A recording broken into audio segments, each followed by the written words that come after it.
Hey guys, welcome back to Magic TV. My name's Craig, it's 9 o'clock. It's a Friday, which means it's time for another video, and I am doing another Hows and Whys today. If you've been a fan of this channel for a long while, you'll know that every quarter, once every 3 months, I tend to drop a Hows and Whys on this channel. And the reason it only is every 3 months is because they are a royal pain in the arse to do. It takes a very long time to film them and edit them, but it's something that I really enjoy doing. So what is the Hows and Whys series? Well, the whole idea of it is I take a particular product or a particular prop or a particular thing, and I kind of just go nuts with it, and I kind of explore ideas that you can do with that prop or with that concept. And over the course of the last few years, I've done them on the Flipper coin, I've done them on coin boxes, I've done Hows and Whys on apps like Digital Force Bag, the Quiver, wow, the list goes on and on and on. And they're always really well received. And what I try to do is I try to pick things that people maybe have one particular use for, or one or two particular uses for, and I try to show you how you can actually use that gimmick in so many different ways. And I've got 3 or 4 Hows and Whys that I'm actually working on at the moment, but this is the first one that we've actually finished, and this is Hows and Whys of Tool by David Stone. Now, I really do believe that Tool is one of the greatest card gimmicks in the world today. If you don't know what it is, it got released many years ago, which means it's kind of a hidden gem. A lot of people that have got into Magic in the last year or 2 years, they've never even heard of Tool. They don't even know what Tool is. But for anybody that's been around for a decent amount of time in the Magic community will know that the Tool gimmick is absolutely phenomenal. Basically, it's a gimmicked card case, and it is also a gimmicked card. The gimmick card lives in the deck, and it works in conjunction with the gimmicked card case to allow you to perform some pretty nifty routines. And there's a fair bit of stuff on the DVD. This is how old it is. It comes with the DVD. There's some interesting stuff on the DVD. But I've been working with Tool for years, and there's a lot of stuff you can do with it. And what I'm doing on this Hows and Whys is I'm going to perform and go through 8 different things that you can do with Tool. Now, I might do a follow-up for this because I whittled down a list of 20 to a list of 8. So I might do a follow-up one. If you guys like this and you want me to do a follow-up one, please let me know. And anybody who's got Tool will probably understand how these particular tricks work. But if you've got any particular questions, let me know. I am probably going to do a NETRIX special in the NETRIX soon. So if you don't know, the NETRIX is my online streaming platform for magicians.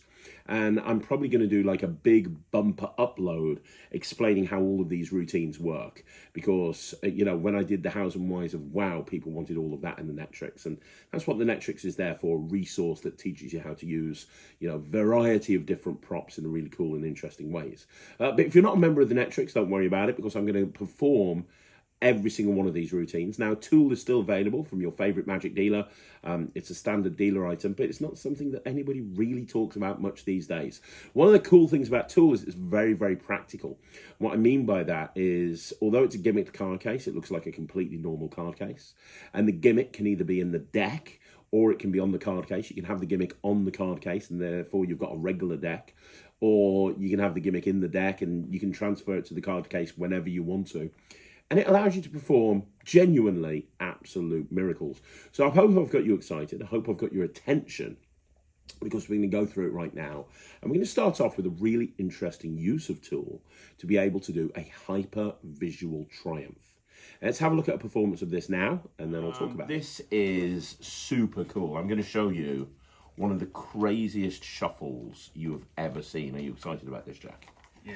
If you are excited, then you should be, because this is amazing. Okay, so first of all, I should show you that I have a deck of 52 playing cards.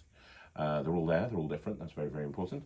And I would like you to pick one. You can have any one you want to. Would you like to shuffle first, just make sure they're all mixed up? Yeah, well. Give them a mix up, there we go.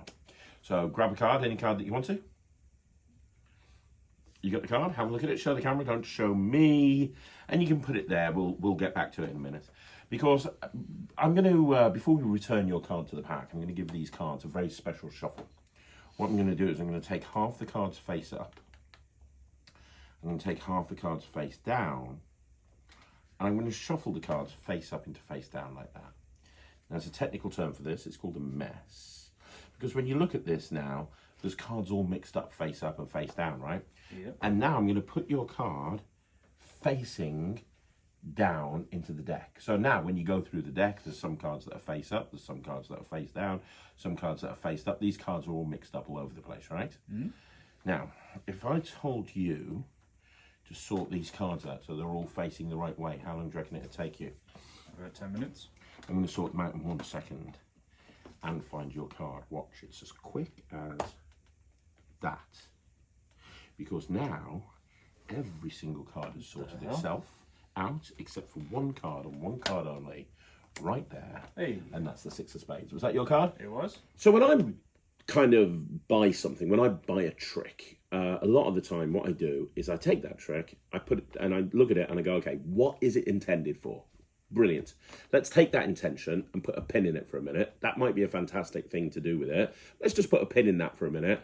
What else can I do with this? Where else can I take this gimmick? What else can I do with it? And this is the perfect example. Like, Triumph is one of my favorite routines of all time. I love Triumph, and it always connects with an audience. When they see the cards being shuffled face up and face down, they know that that deck is a mess. And the second that it becomes sorted out, it always gets a great reaction. Now, what we've done here by applying Tool to this is you've got that lovely Triumph display, but then you have that moment where you just go, boom, and you have that visual moment of the cards sorting themselves out. And you don't get that a lot in Triumph. Normally, when you're working with Triumph, it's an implied change. So what I mean by that is they see them being shuffled face up into face down, and then you just spread and they're all face down, for example. This gives it that visual moment where they actually see the cards sorting themselves out. And so this is an interesting use of Tool, because it's being used not as the focal point of the routine, but as a way of actually making a routine more visual in its very nature, and also cleaning up the gimmick. So by doing this, boom, you're left with a regular deck of cards that you can go into anything else with. So that's Tool. That's the first routine. That's Triumph. I really encourage you to try this. This is a great routine to do. You can get into it at any point in your act. If you have the tool set up on the card box, you can very easily just set the cards down on the card box, pick the deck back up again, and you're set and you're ready to go. So it's a very easy thing to get into at any point. But honestly, the reactions you get from this is really good, and a very interesting use of Tool. So we're going to go from a Triumph now into a color changing deck, which is also a very interesting use of Tool. Let's have a look at the color changing deck right now. Okay, Jack, so I'm going to show you the coolest card trick in the world. Now, I know that is a very bold statement, Jack, but I mean it. This is the coolest card trick in the world, and I'm going to prove it to you. And it involves you in a second picking a card. Now, it's important for you to realize that you can have any one of these cards and it will be a free choice. And when you pick a card, I'm allowed to look at it. It's not the sort of trick where you pick a card and I don't see it, and then somehow using my mystical magic mind powers I find it. It's nothing like that. I'm going to find that card, but I'm going to see it first of all, because I'm going to show you how magicians find cards. Mm-hmm. Would that be cool? Yeah, man. Okay. So I'll give them a couple of cuts. And you can see they're all, I forgot to show you, they're all there and they're all different. Is that fair? Yep. Cool. So as I go through, just say stop. Stop. Ooh, okay, just there. Is that good? Are you happy? I like the 4. You're happy with the 4. Good. And it could have been any card. You could have picked any card. If you'd gone on a bit further, it would have been completely different, which is fine. We'll leave that card down in the middle of the deck. Now, there's an easy way and there's a hard way to find your card. When it's buried into the middle, the hard way is to use sleight of hand. Spend years studying, going to a Tibetan monastery, like literally spending years walking around barefoot, eating nothing but rice, and practicing sleight of hand. Did you try with Shaolin monks? Yes. Trying to find, yes, that was what I did in my 20s. Trying to find, the ability, the sleight of hand skills to do. Or you can use real magic and just cut through the shit. And real magic looks like this. Watch. I just have to make your card stand out. The easiest way to make your card stand out is just to do that. You see, now your card really does stand out because all the cards have turned red and there's one blank card with your card on it. One card and one card only. And Jack, that must be your 4 of hearts. It is. And Jack, that is a miracle. So anybody that's been following this channel for more than 0.2 seconds will know that Colour Changing Deck is one of my favourite plots and definitely one of my favourite openers. I love doing a Colour Changing Deck to open a card set because it just, it's so visual and it's so impossible. It's just great. If you've never tried a Colour Changing Deck, then please try one. And if you're going to try one, please try this one because this Colour Changing Deck is absolutely fabulous. It's easy to do and it ticks all of the boxes. It really does. And again, the use of tool means that you've got that super visual moment. You've got that visual moment where you just go boom, and all the cards are changed to the correct color. Now, I've played around with this in so many different ways. One thing that I did, which I think I first talked about in a very old DVD set that I bought out called Craig and Dave Hit the Road. It was when we went to Vegas. Me and Dave went to Vegas and we put a load of stuff on DVD. And this was one of the routines we put on DVD. Or not this, but a Colour Changing Deck that I put on DVD from all those years ago. And I had the idea of writing on the backs of the cards. So on the back of each one of the cards, I'd written the name as if they were marked, but like really big black letters. So like, you know, the whole concept of it was I've got a mark deck here. You can't see the marks until I do this, and now you can see the marks. But what I did is I wrote the marks on the back of the deck with Sharpie, obviously, but I did it in Stebbins. So on the back of the 2 of clubs, for example, I wrote the 5 of hearts, and on the back of the 7 of diamonds, for example, I wrote the 10 of clubs. So I wrote Stebbins on the back, so that I used Stebbins to write what the marks were on the backs of the cards. So I did a routine where I was talking about marked decks, and hey, this is a marked deck, you can't see the marks, let's make it visual for you. And you're left with this deck of cards, which is apparently, it's changed colour, and now the marks are on the backs of the cards, and it all looks really good. And then you go, the problem is the marking system is a bit weird because people don't understand it. They think that marks are incorrect, but look, I can see that there. That's 7D. That tells me that your card's the 10 of clubs. And it's a really nice moment at the end of the routine. Now, you could do that with this as well. So rather than using it as a Colour Changing Deck, you can have the deck change from red to red with marks. So they're seeing the backs of all of the cards, and then all of a sudden the cards now are printed and every single one of them has a massive mark on the back, and you can actually have the marks incorrect, but then you can show that the marks tell you what the cards are on the face.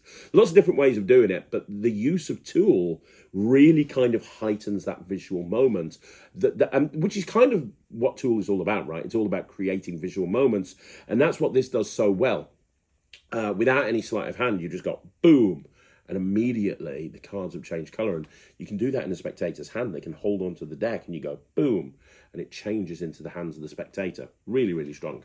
So that's another use of tool. Now we're going to go into a routine which I love performing at Halloween. Now, David Stone on the original Tool DVD, he did talk about using tool to do a torn and restored card, and I've taken that concept and I've kind of added a couple of moments to it, and it's a great trick for Halloween. I love Halloween bookings. We get a ton of Halloween bookings here, and I love adapting what I do to a Halloween booking, and this is something that I always do every Halloween. Let's have a look at it, and then we'll talk about why it's so good. Jack, before we started, before we switched the cameras on, I asked you to think of a number from 1 to 100. You went to that number on a list of monsters on my phone, and you looked up one of the monsters, and the monster was Count Dracula, right? Yep. And that was a free choice. You looked at the list, they were all different. There was Frankenstein and all different monsters there, but you ended up on Count Dracula, didn't you? Yep. I also have a deck of playing cards. I'm glad you picked Count Dracula. Do you know why? Why is that?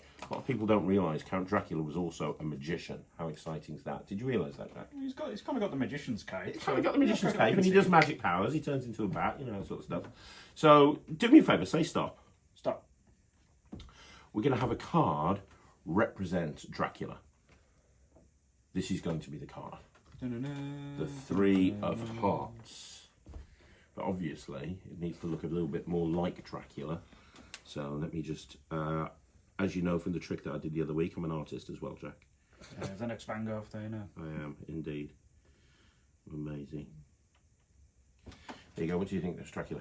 You got the pointy teeth and everything. That looks more like the fucking Pringles logo. That is Count Dracula. Right there, that is Dracula. He's just decided to go for a skinhead after all these years. But that is Count Dracula.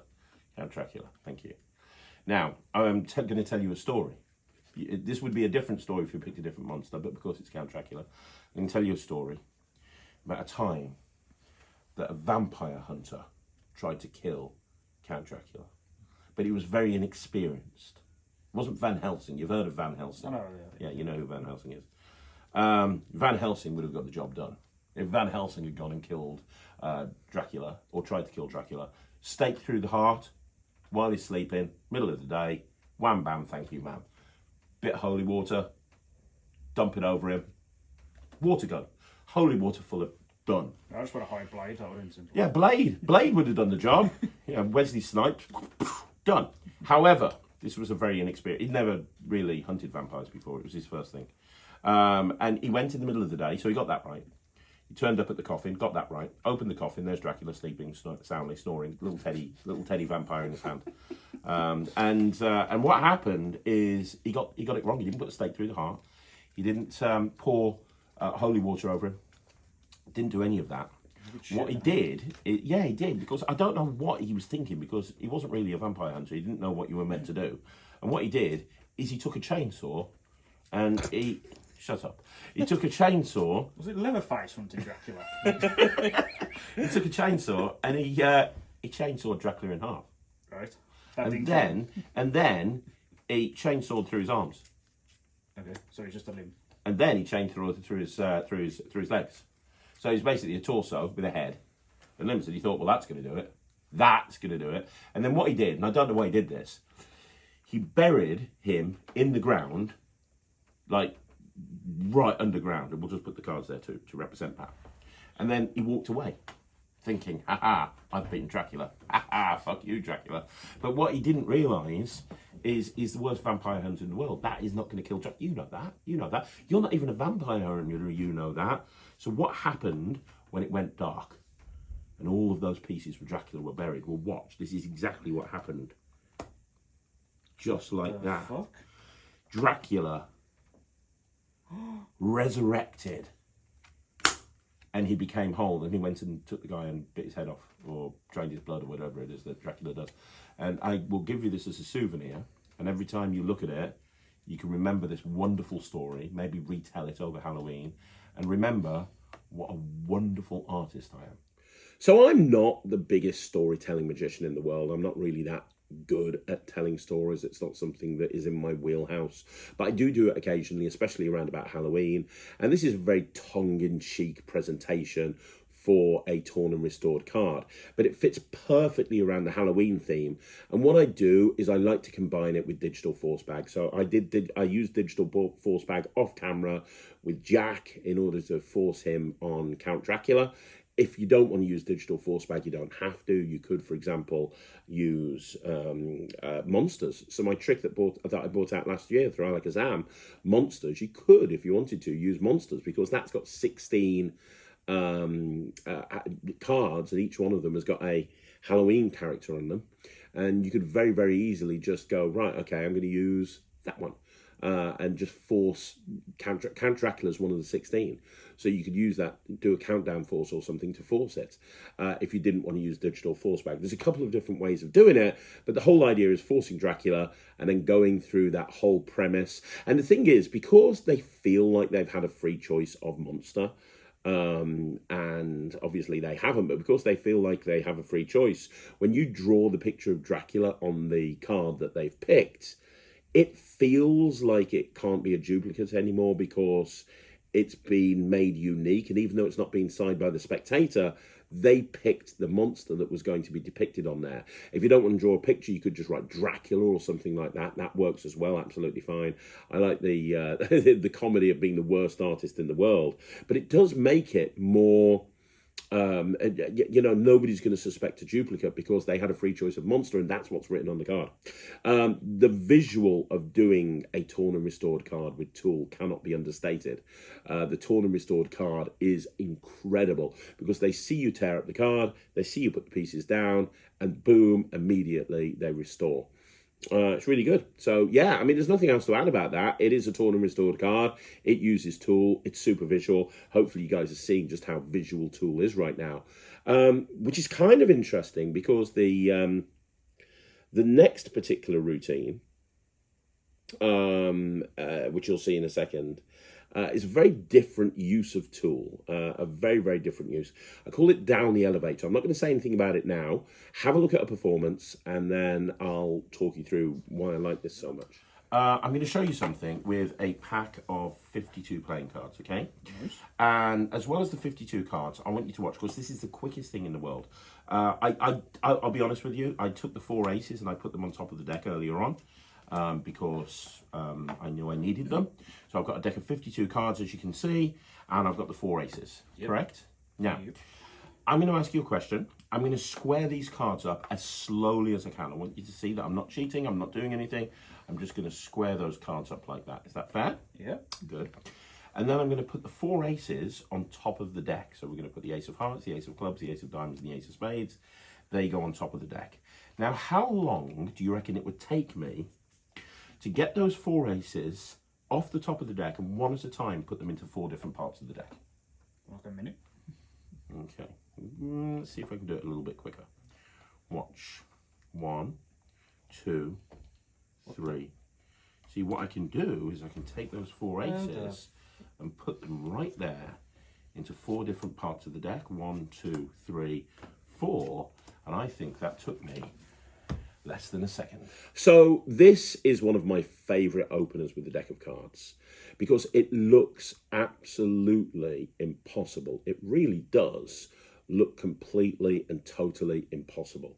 I love the fact that you've got the 4 aces, you take the 4 aces out of the deck. I love the fact that you've got this beautiful moment where they see all of the cards face down. They square up the cards themselves. You drop the aces on top and boom, immediately they vanish. And you've got 2 beats here. The first beat is the aces vanish, which looks incredible. And then the second beat is you spread through the deck and now they're in 4 different parts of the deck, which is great. Now, I have played around in the past with actually having those 4 aces land next to 4 cards that the spectator selected earlier. And that is a really great way of doing this. And you could, you know, I mean, when I put my NETRIX special up, I'll probably talk through how to actually do that because you need to obviously, well, there's a couple of different ways of achieving it. But if you go down that route, it's a little bit of a longer routine. I like doing it this way as well because it's super quick. Right? They see the cards, they see the 4 aces, they square up, boom, the aces vanish, and then they appear in 4 different parts of the deck. And again, notice with a lot of the routines that I use Tool for, the emphasis isn't on the card box. So in this case, this is a perfect example. You see the aces, boom, they vanish. But then immediately you spread through the deck, and now the 4 aces are in 4 different parts of the deck. Now they don't suspect the card box at all, because if I just vanish the aces by touching the card box to the top of the deck, at some point somebody would want to look at that card box. Not because Tool is not very good, not because I did it badly, but because if they're trying to figure it out, logically they're going to go in that direction sooner rather than later. But it's a bit like a coin vanish. If you make a coin disappear, they're eventually going to think of the other hand. But if you reappear that coin, even if it's a duplicate coin, by that point, they're not thinking about the other hand because their curiosity is satisfied. They know where that coin is. It's the same with this. They see the aces vanish, but then a split second later, they see them in 4 different parts of the deck. They're like, well, I have no idea how that happened, but they ended up in 4 different parts of the deck. This, I will tell you as well, is a great lead-in to a collector's routine, because you can put the deck to one side, you can put the case to one side at that point, you're left with 4 aces, you're left with the regular deck of cards, and you can go into your favourite collector's routine. It's a great lead into collectors because you've just shown phase 1, the aces are able to redistribute themselves amongst the deck in super quick record time. So phase 2 is, well, let me show you how quick the aces can be. They can actually go into the deck and find 3 cards that you guys are going to pick. Let me show you how that'll work. Again, as I say, the use of tool in this case is not, the whole routine isn't based around tool. Tool is being used to do a magical moment, to really kind of elevate the thing as a whole. So that's down the elevator. I love that. Next one we're going to look at, next one we're going to look at is going to be a sandwich routine. Now, everybody knows I love sandwich routines. This is kind of a really interesting use of the tool Gimmick. And you'll see why in a minute, but it's actually a really interesting use of the tool Gimmick. It's not being used most of the time. Tool is used to do some sort of visual moment, right? So the card restores, the deck changes color, the aces disappear, whatever the case may be. This is not being used as a visual moment. Have a look at the routine and then I'll explain why. And this is genuinely, I know you've seen sandwich routines before, this is genuinely one of my favorite routines to do the sandwich plot of all time. We'll just take all the cards out of the case, don't leave any in there. Perfect. So Jack, what's cool about this is you're going to do the trick yourself. Hey. Okay. So we're going to use 2 cards for this. And before we start, I'm going to take those 2 cards out. I'll go for the 2 red aces, I think would be a good shout for this, if that's okay. Okay. 2 red aces. Can you just confirm that they're okay? There's nothing weird about them. They are indeed just 2 aces. And we're going to have a card picked. And I'm allowed to see it. It's not that sort of trick. You're going to sign your name in it, so maybe something with a bit of white space. It's completely up to you, but grab a card. Which one would you like? That one there, you sure? Yep. You can change your mind if you want to. I'll stick with that. You're happy with the mind you've got. So in big letters, can you write your name on there? That would be great.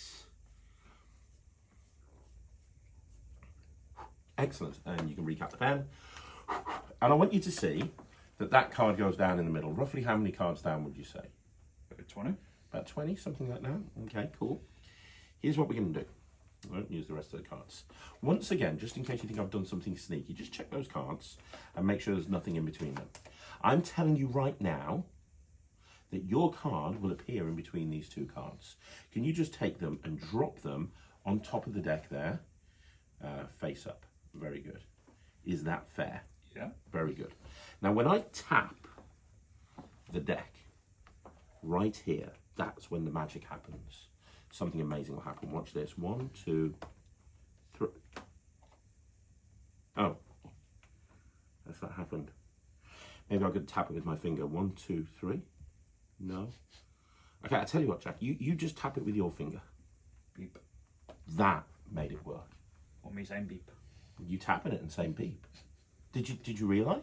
No. You checked in between those aces, right? There was nothing there. It was just them 2. Just spread off the aces. Pick up the deck and spread out the aces.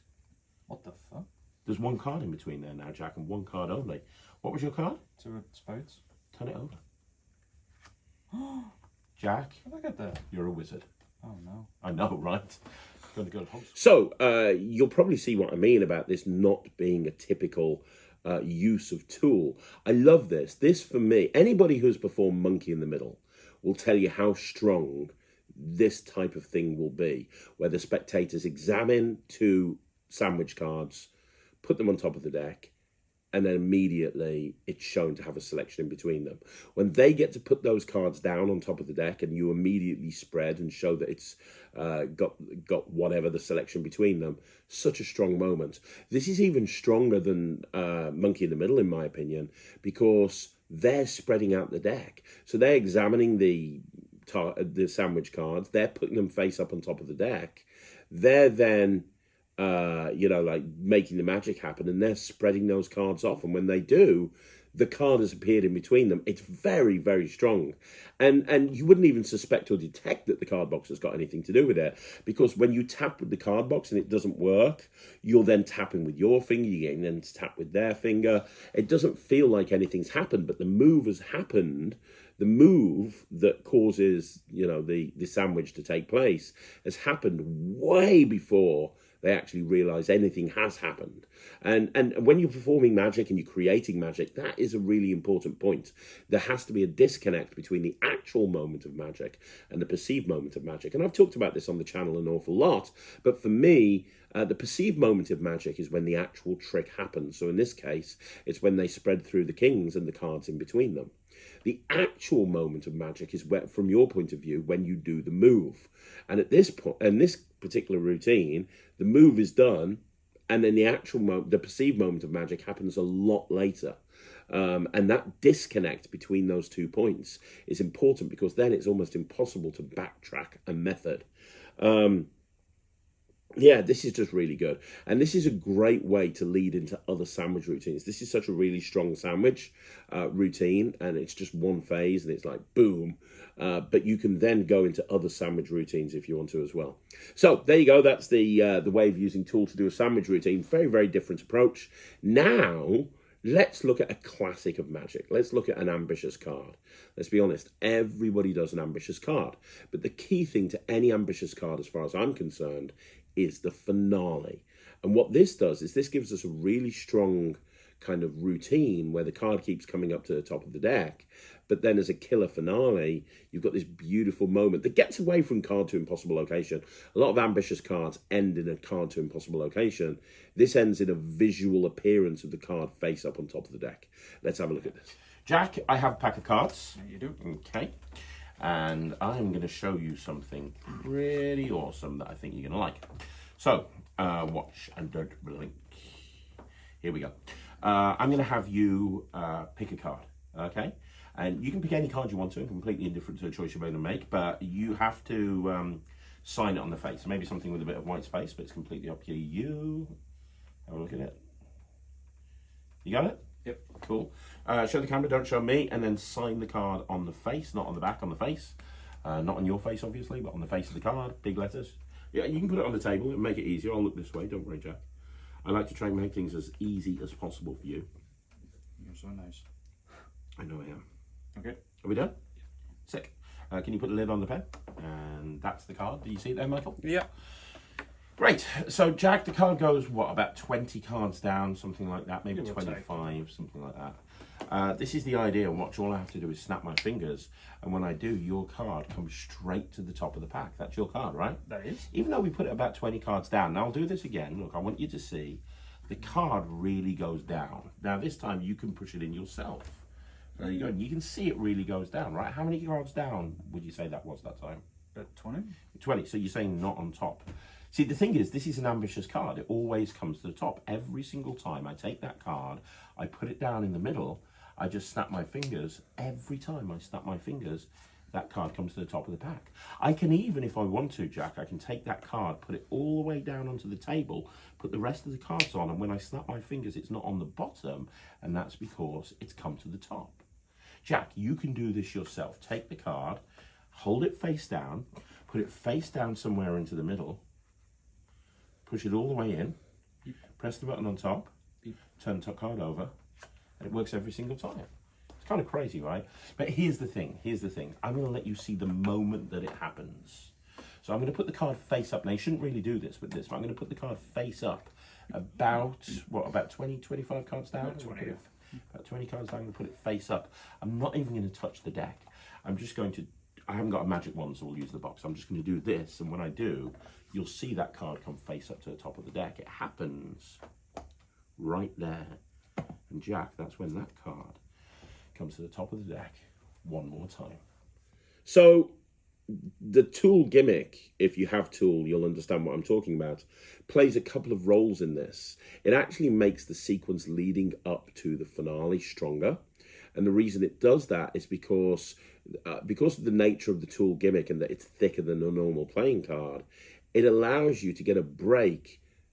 Well, you don't even need to get a break. If you've got cards, 3 or 4 cards on top of that gimmick, you can do a strike double of 4 cards easily.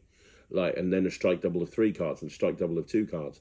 So the actual ambitious sequence is made a lot easier by the fact that the Tool Gimmick is in play in the deck. And you can get into this anytime, anywhere, because if you want to, you can just literally have the Tool Gimmick attached to the card case. You can bring the card case to the deck, maybe put the deck on top of the card case for a minute, take it off, double undercut the bottom 3 or 4 cards to the top, and you are good to go. But the other use of the tool Gimmick in this scenario is that you're able to then have that amazing finale where they see the card go face up into the middle of the deck, and then you put the deck down on the table or you give it to a spectator, and with no moves, they see that card come to the top of the deck, visually face up. And what a strong finale to an ambitious card that is. Like, if you're going to end an ambitious card, yeah, you can do a card to impossible location, you can do a million different ways to end an ambitious card.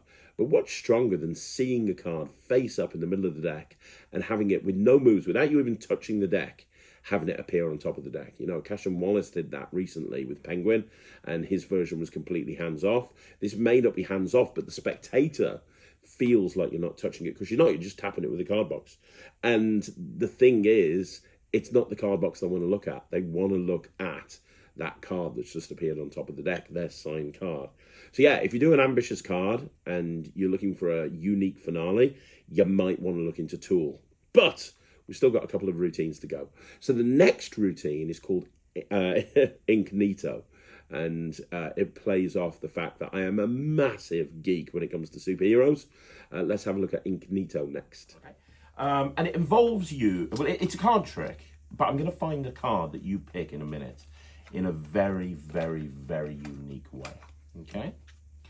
Now, first of all, I'm going to have you pick that card. So as I go through the deck, can you do me a favor? Can you just say stop? Stop. Cool. So that card right there, can you have a look at that and remember it? Don't forget it. Yep. You got it? Yep. And pop it back. You can show the camera if you want to, just don't show me.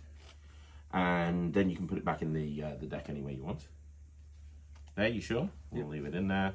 And we'll take another card. I'm just going to cut randomly to another card. Doesn't matter what the card is, as long as it's not your card. The 5 of Hearts, that's not your card, no? Nope. Wonderful. So I said I was going to find this in a very unique way. I have to confess something to you, something I've been keeping a secret from you since you started working in this company, which is what, 5 or 6 years ago now, a long time. We've been working together. 5 years next month. Dear Lord. So in all this time, I've been keeping a secret from you, and I think it's time that I told you. You're a virgin. Sorry.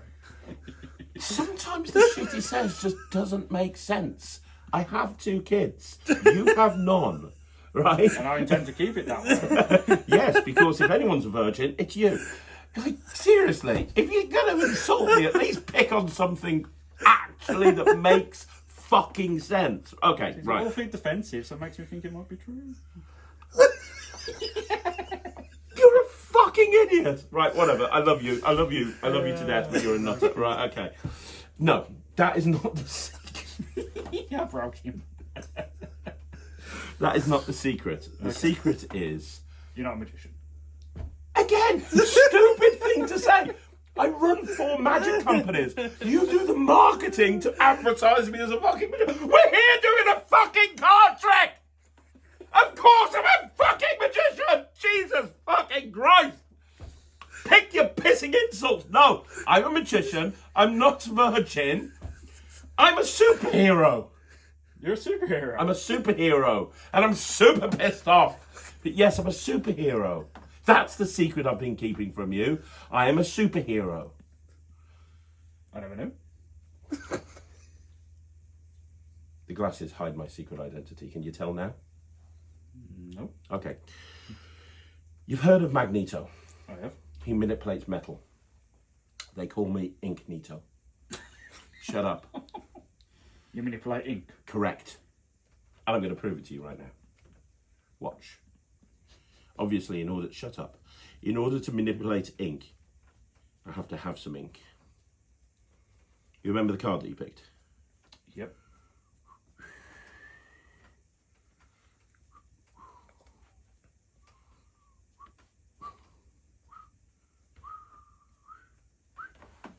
There we go.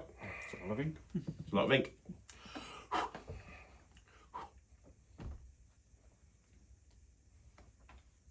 There we go. I can find your card by manipulating ink. Normally I use these powers to save the world. Seriously, if there's a stationery shop in trouble, I'm there in an instant. But, shut up. But I'm going to trivialise my powers by showing you how I can use it to find your card. Concentrate on your card, okay? Concentrate. Watch the ink. Do you see all of those dashes? They kind of come together, and that is an A right there, and that is a C.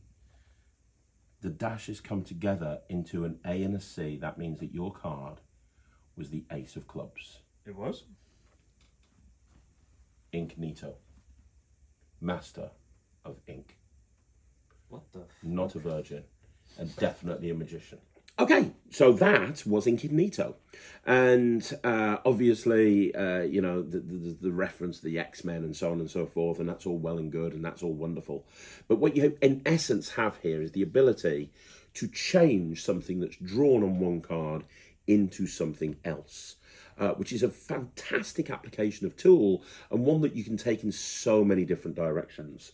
I mean, I'm just using it here to have a load of dashes kind of go together to show somebody what their playing card is. But I mean, you could do so many different things. Like, let's say that you've got a card set up at a wedding where you've got a heart drawn in the middle, and you've got the two initials of the bride and groom in the middle of the heart. Now imagine in performance, you have them take a card, let's say it's the two of hearts, and you draw a heart on it, and their initials go on the outside of the heart, and then boom, they come together into the middle of the heart. That's an example. Imagine doing, you know, many years ago, my friend Alan Rorison brought out a trick with friction pen called Off With His Head, which involved basically moving the head of a stick man from one place to another on the card. Imagine doing that, but visually, by going boom, and on the back of a card with Sharpie marker, the head draw. Or imagine doing like a Matrix style routine, where you've got Matrix, you've got 4 circles on the back of a card, and just by going boom, they all go into the corner. There's a million different ways that you can do with this. Think of how changing one thing into another, and that's what you can use with tool. A lot of people don't do anything like that with tool. It's not a thing that you think of, but when you consider how tool works, you've got this really lovely visual moment of having them pick a freely selected card, drawing something on the back of it, and having whatever you've drawn change into something else. Now you combine that with a force, like a digital force bag or something like that, and you've got an absolute miracle on your hands. So the presentation you just saw, Incito, really kind of is just the icing on the cake. And maybe if I do a second one of these videos, if you guys comment down below and you like it and you want a second video, we can explore that concept a lot further in the second video. But we got one final one to do, and if anybody's bought tool or knows tool, you'll know you get 2 card cases. Thank you, David Stone. You get a blue and you get a red, and this plays up the fact that you've got blue and a red card case. This is a great opener. Do not underestimate this. It's insane. People love it. The presentation is a bit weird because I'm messing around with Jack, and again, I'm a sci-fi geek, please remember that. But this this presentation is really cool. So Jack, I've got 2 decks of cards. I've got a red deck of cards, and I've got a blue deck of cards. And the name of this trick is called Beam Me Up Jackie, and it's named after you because you're Jack, so that's why I called it Jackie. And it's all to do with teleportation. Now, obviously, if you've ever seen Star Trek, and I know you have because you're a giant geek and you dress up for Comic-Con, I know that you will have seen Star Trek, and you know that obviously in the classic series it was Beam Me Up Scotty, and that's how they went up onto the Enterprise. So we're going to do a similar sort of thing here. I'm going to show you how we can make 2 objects teleport. And when I say 2 objects, we're going to try and make the blue deck and the red deck teleport. Now, it's really important that you remember that this this blue deck is over here. Okay, it's going to stay on this side of the map, my left, kind of your right. It's going to stay here the entire time. So unless you're colorblind, and I know you're not, you will remember where the blue deck is the entire time. Likewise, over here, this is the red deck, and I want you to remember that the red deck stays over here in front of you. That's where the red deck is. And also, as well as the red deck being over here, I want you to notice that the red deck will never go over there, and the blue deck will never go over here. In fact, I want you to imagine that there's kind of like an invisible line that goes down the table that separates the red deck and the blue deck. Okay? Because we're going to make them change places, and we're going to do that through teleportation. Here's what's going to happen. You are going to play the role of Scotty, but you're not Scotty, you're Jackie, hence the name of the trick, Jackie. I actually name this trick after you. It's the second you're trick so I've nice. named after you. You're going to say, beam me up, Jackie. But obviously, because the only way this trick's going to work is if you say it in a Scottish accent, because Scotty was Scottish. So it's only going to work if you say it in a Scottish accent, obviously. So you're going to say, beam me up, Scott. I'm going to do the magic move. And when I do the magic move, hopefully the decks will change places.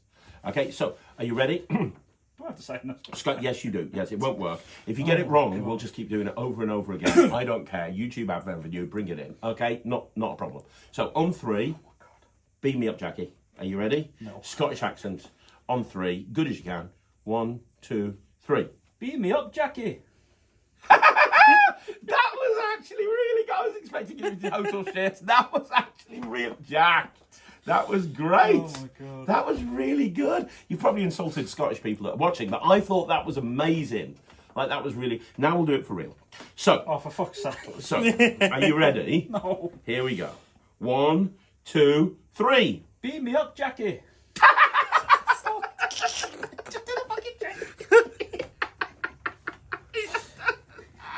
Oh my God! Shit! I'm sorry. We'll have to do it again just because I didn't do the move. Right? Okay. We'll do it again. This time I'll try and compose myself. Right? Okay. Oh, Red please deck do. over Can't here. Blue deck over here. Honestly, are you part Scottish? Have you got a little Scottish in you? No. No. Okay. Right. Here we go. Okay. Hang on. La la la la. Right. Okay. Here we go. On 3. Red deck over here. Blue deck over here. 1. This Mike, I can't do it. Oh, come on. Oh my God. Right, okay, here we go. 1,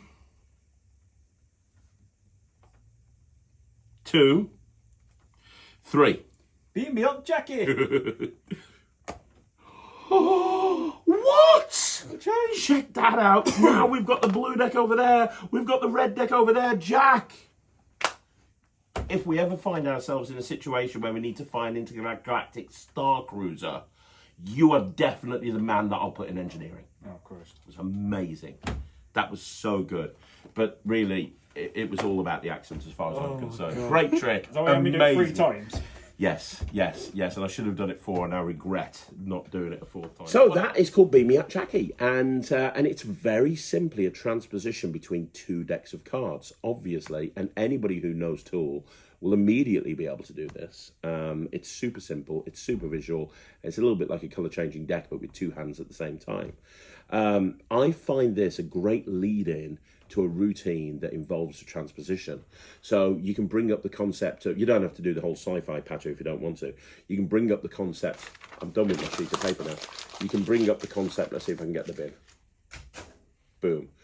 You can bring up the concept of a transposition, transposing between 2 objects, and you can start off by making 2 decks of cards change places. Now, when you've done that, maybe you take a card out and you take a coin out and you do a transposition between a card and a coin. Or maybe you take 2 cards out and you do a transposition between 2 cards. I typically follow this by going into conditional transposition, which I taught on my 2nd Alakazam Academy. So I'll keep one of the decks and I'll let them choose which deck we're keeping.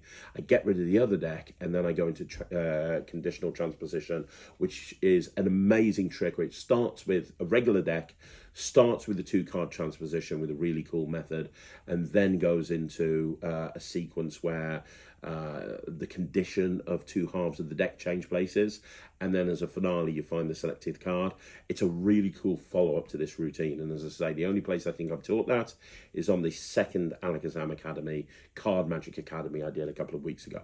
But either way, that is a great way to use Tool in that moment where you go boom and the decks change places. It looks great.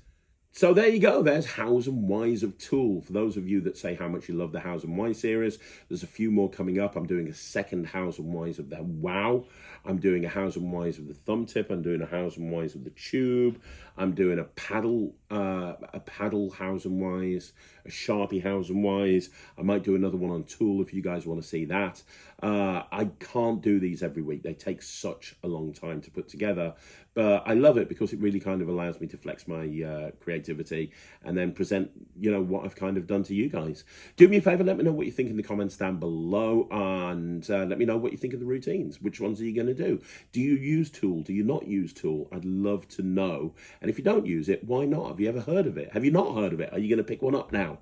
Let me know in the comments down below. Now, don't forget, you want to see more videos like this, all you got to do is like the video, subscribe to the channel, leave a comment down below, and I promise you in the next couple of weeks, I'm going to be doing a massive upload onto the NETRIX, teaching all of my routines with Tool. So if you want to join the NETRIX and you want to get access to all of those tutorials along with thousands of others, go to www.thenetrix.com. It's my online streaming platform for magicians, and it's available right now to join, and you can see what all the fuss is about. Either way, thank you once again for joining me. I'll see you again soon. My name's Craig, and this is Magic TV.